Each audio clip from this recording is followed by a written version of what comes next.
he left this event and he had to figure out what it was that he was going to go back and do, right? And I always think it's important for you all to see, all right, what did someone else do leaving this event? What did they prioritize? Why did they prioritize that? What happened after they did that? What was the next challenge? Because it's not over. Once you solve that one challenge, guess what happens? Your next bottleneck comes up, right? So then how did we navigate those waters? And then how have things transformed since then? So let's rewind back. What did the business look like 9 months ago? Well, 9 months ago, I was basically doing a deal here, doing a deal there, maybe missed a couple months.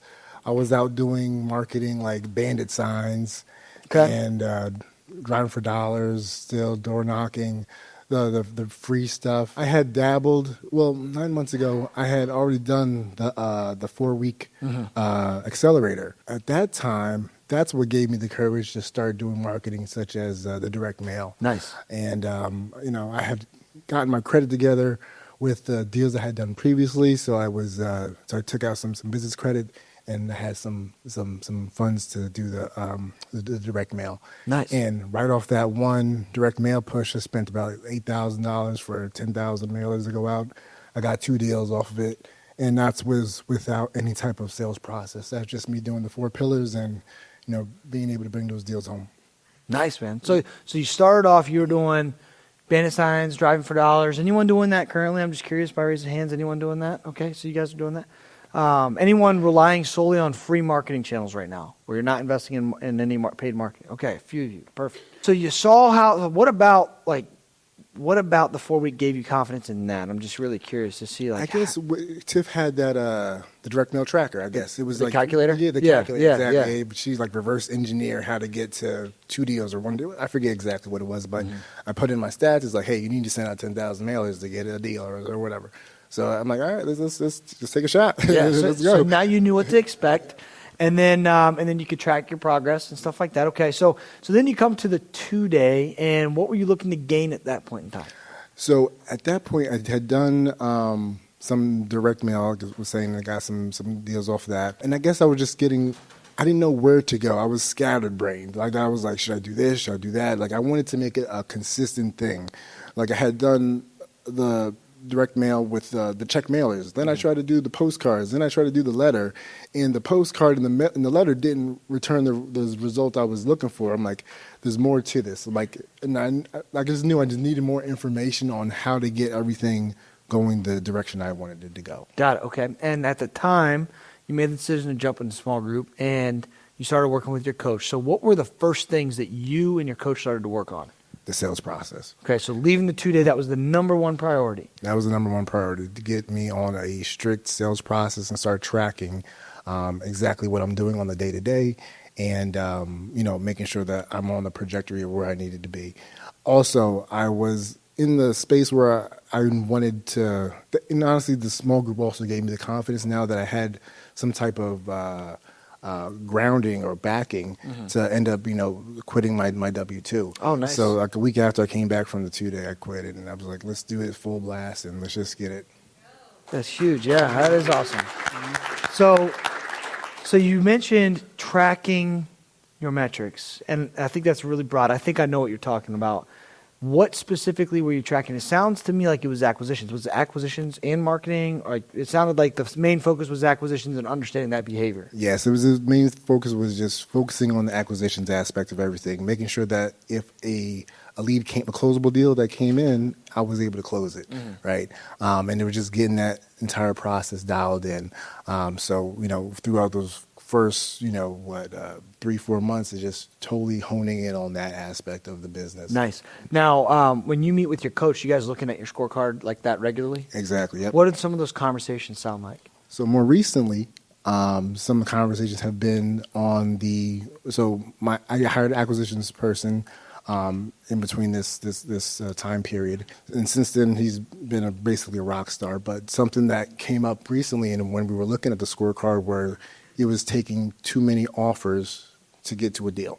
He was at a 4-to-1. Okay, so we now set up some time to go through some offer calls, review them, and try to see what was the disconnect and try to make sure we can make corrections to pull that back. Okay, so it could be maybe the people that we were making offers to maybe weren't the best fit to receive an offer, but we were, maybe still making those attempts anyway. But yeah. That's what you guys diagnosed? Correct. So you were processing unqualified opportunities, making offers, unqualified opportunities, and so naturally that's what threw off the conversion. So then when you went back and coached them, what did you coach them on? Basically, we're coaching on, maybe we should be making these offers on these people that maybe the gap is too far away, potentially. And we were even talking about this yesterday, me and you, with saying, hey, when we get on that offer call, we take them through the offer script, but at the end say, hey, it just doesn't seem like we're going to be the best fit. And if they reacted in a way that still wanted us to prompt them with our offer, then we would give the offer. But if they don't, they're like, okay, yeah, maybe they truly weren't a good fit to receive an offer at that point. Gotcha. Okay. So you were able to identify a problem. You were able to diagnose it through listening to the call reviews, just like the KPI tracker or the KPI framework we were talking about earlier today. You started off, you were working, you went back, you had enough confidence to quit your W-2, which is awesome. Yeah. And in the meantime, so you're doing well. And it sounds like about 5-6 months into this journey, you make the decision to bring someone on board to start taking hats off your plate. So that person's on board. Sounds like they're doing really well. And so what are like some of the current challenges that you and your coach are working on right now in this moment outside of that issue?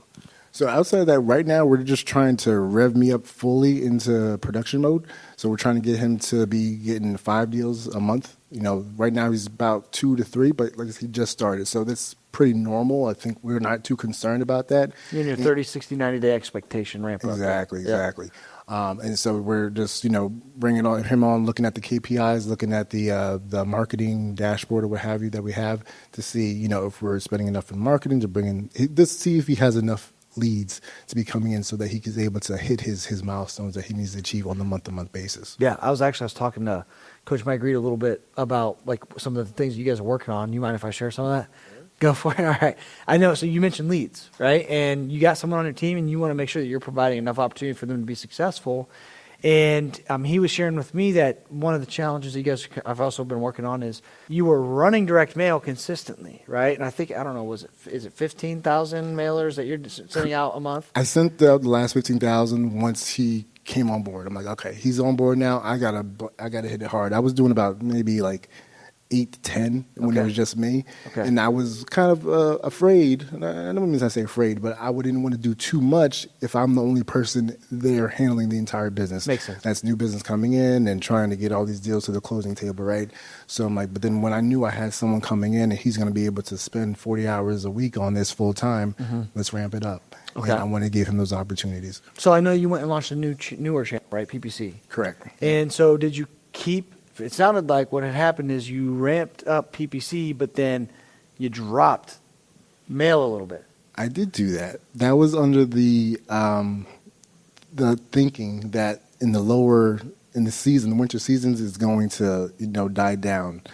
But when it died, I did spend less, but we ended up getting a deal from that lower output of mail. Nice. That's going to produce us about $70,000 in profit.